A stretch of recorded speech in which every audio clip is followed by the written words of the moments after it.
Hello, I'm Jay Lenora Bressler, and welcome to the March 21st, 2023 edition of the Bible Delight in the Details. In the book of John, chapter 13, Jesus is in the temple during Passover week. He is literally a few hundred hours away from his crucifixion. He is talking for one of the last times in the temple to the Jewish leaders, and they are obviously denying that he is who he says he is. And he quotes to them from Psalm 118. And he says, "Have you not read," knowing, of course, that they have read it, they're just ignoring it. "Have you not read, the stone that the builders rejected has become the cornerstone, and it is wonderful in our eyes." Now, Psalm 118 is part of a group of psalms known as the Hallel, which are always sung at Passover. In fact, when the Gospels say that Jesus and the disciples went out into the night, moving toward the Garden of Gethsemane, they went out singing a psalm. Well, that was one of the psalms. These were messianic psalms that were understood for hundreds of years by the rabbis as being messianic.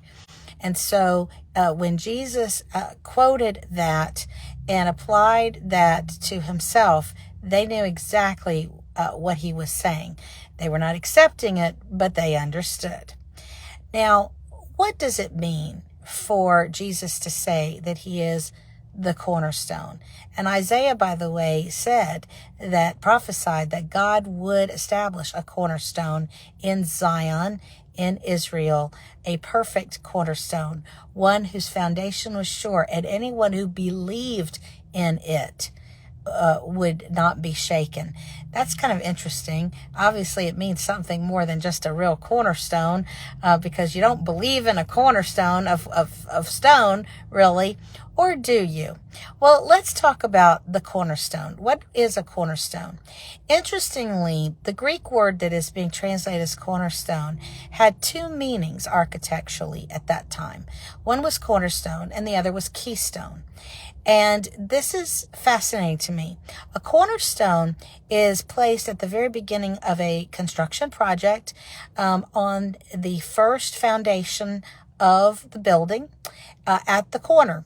And it's got to be a very, very strong stone. If there's any problem, a crack, any weakness in any way, if it is not perfect, then it will forever endanger the security of whatever's built on it.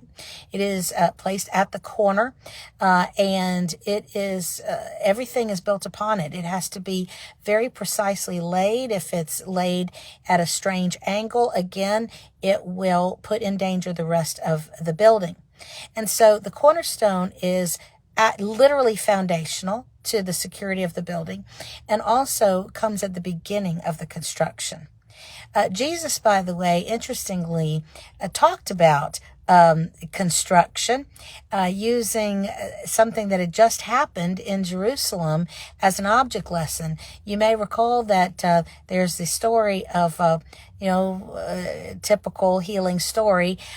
Somebody had a demon and was suffering, and the people were asking Jesus, who has sinned, this boy or his parents, because at that time they often believed that if you were sick in any way, that represented sin, that you were sinning and therefore you were being punished. And Jesus told him it doesn't work like that.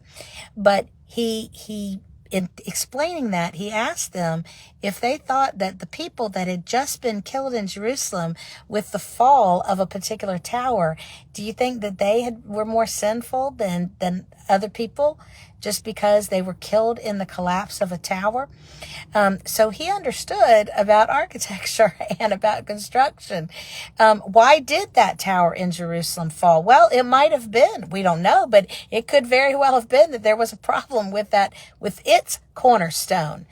But interestingly, it means more than just the cornerstone. It also can be translated as the keystone or the capstone. Now, this is the last of the stones to be placed in the center of an arch. And so it would be one of the last things that would be placed in a construction. And so that brings to mind Jesus' statement, I am the Alpha and the Omega, the beginning and the end.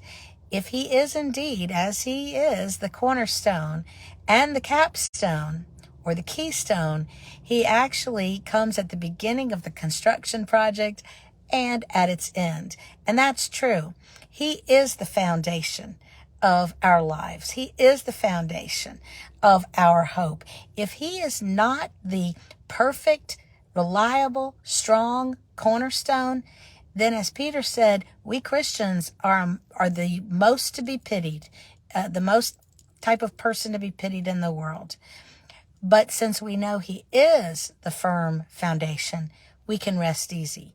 But he's also that keystone, that capstone. He is the ultimate man. He is the ultimate version of humankind. He is the head of the human race. And so Jesus is indeed the cornerstone and the capstone, the Alpha and Omega, the beginning and the end. I'm J. Lenora Bressler. Visit me on the next edition of the Bible. Delight in the details. Have a great day.